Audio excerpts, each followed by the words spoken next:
Good morning, Valley Christian Center, and anyone watching online.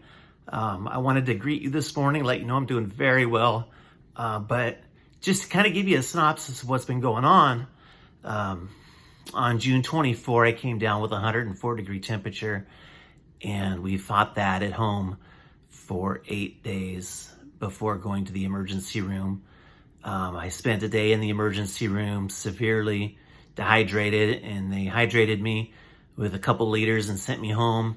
And then 10 days ago, I returned to the ER and have been in the hospital for 10 days since then. It's been hit and miss. I didn't realize how sick I was. But the doctors have been very good. They are watching my blood oxygen levels. I had a really bad scare where my blood oxygen was down in the 70s. And it was pretty emotional, pretty scary. But again, I didn't realize how bad it was. So now that I'm starting to feel better and I'm understanding what was going on, it's really scary what had happened. I'm doing much better now. We're doing okay. The quarantine isn't as bad as it sounds. I can't see anybody, but I've been in touch with so many people by text and video and messaging, and the days have been going really fast. I haven't been bored until yesterday when I started to actually feel good enough to need to do something than just sit here. But I'll tell you what, COVID is real. And there's a few things I'm going to be walking away with that are really going to be life-changing for me as a person, most importantly, in my passion for God and ministry to others. The biggest question I'm getting right now, just on a natural, everyday question is, okay, Pastor Kevin, now that you've had COVID, now that you've been in the hospital, what is your opinion on vaccine? Are you pro-vax? Are you anti-vax? And the answer there is not an easy answer. If we hadn't had friends in our life, Erling Cox, she literally walked me through the emergency room door and held my hand as I checked in, saying, Kevin, you need to see a doctor and they can help you. And in a world of all the anti-bad news, it took somebody that was willing to help me cross that line and say, okay, things are bad, I need help. And I am right where I needed to be. God is taking care of me. He's taking care of my family, and it's going to be okay. But my point being that if you do your homework, and a vaccine is going to help you avoid the risk of what I've just been through. I have talked to doctors, nurses, people. I've got friends and family. I support that decision 100%. I really do. The vaccine is a gift from God for people that are in a position where they need to be vaccinated to feel safe. Then there's the people who are scared to death of it, and they've got their research and they've got their reliable sources about how bad this vaccine is. And I'm okay with you not vaccinating. So the question is, how can we serve God and have a one God and love each other in a way that this decision that is so important can be correct on both sides of the aisle? And the truth is, educate yourself. If you are in a position in life where you need to be vaccinated to feel safe and that protection is there, by all means, get that vaccine. If you are in a position where you don't feel it's right for you and you've done some homework and you don't want the vaccine, and especially if you've got medical conditions that put you in a susceptible area, you have medical things and you know who I'm talking to, then don't get the vaccine. The truth is, God told us he has given us a spirit of peace, power, and love. We are not supposed to be living in fear. So where is your peace with God? I have a debt of gratitude to pay to Mark Tubbs. Mark and Ann came alongside Carmel and me and supported us in this decision to go to the doctor. That was so hard because I'm the pastor. I'm supposed to be faith. I'm supposed to be leading our church through this. And we believe God, and we're not going to, succumb to all of the vaccine and the COVID fears.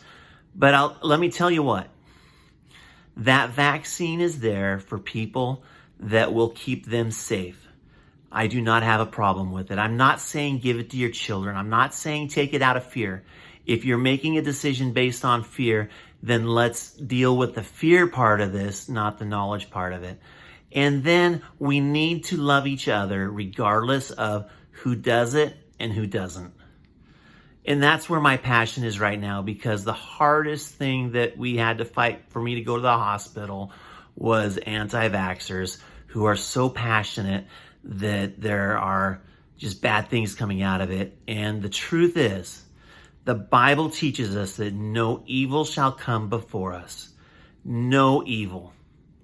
So I was talking to Pastor Mark, and Pastor Mark says, God told me to get the vaccine.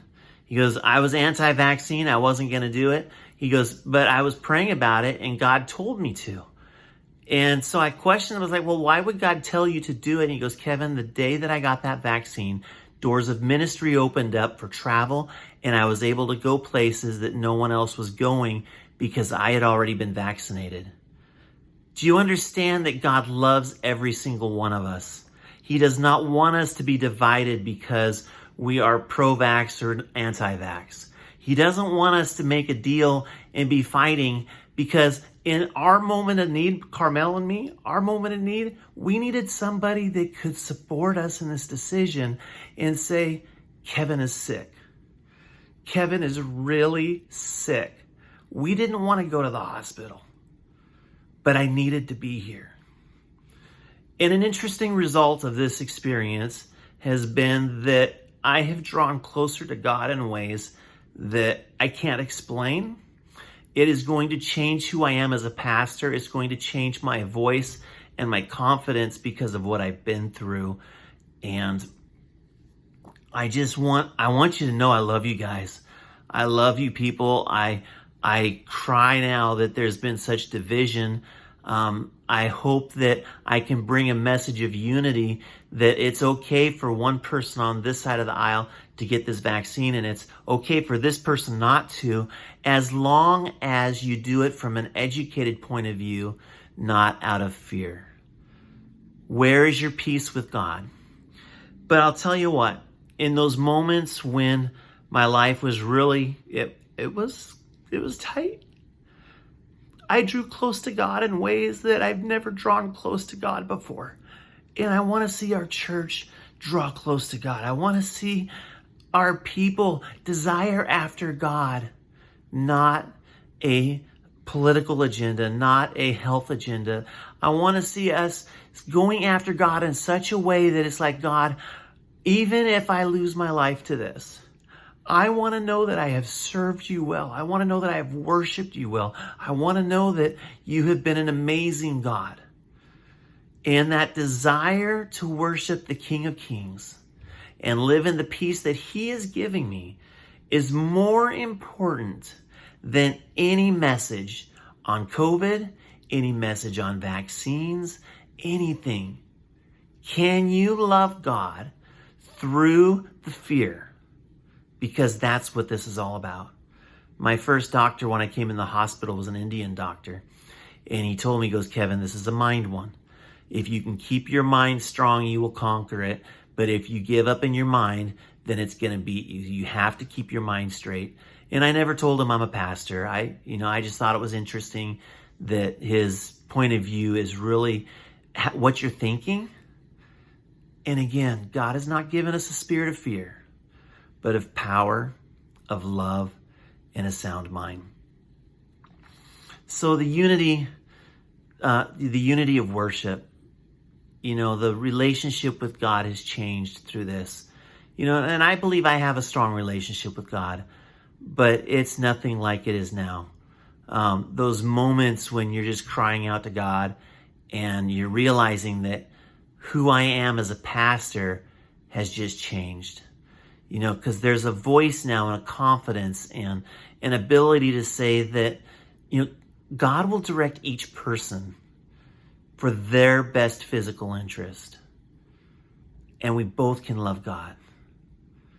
So that's kind of what I'm walking away with. That's what my, 18 days now of sickness have drawn into me. I believe that I will be much more passionate for God. I am going to love people. I want you to know that I support your individual decisions. There is no division because of a decision, okay? And I will be at the front of the hall challenging people. Do not be contentious about this. The vaccine is not right for everybody. It is right for some. But the bottom line is, do you love God?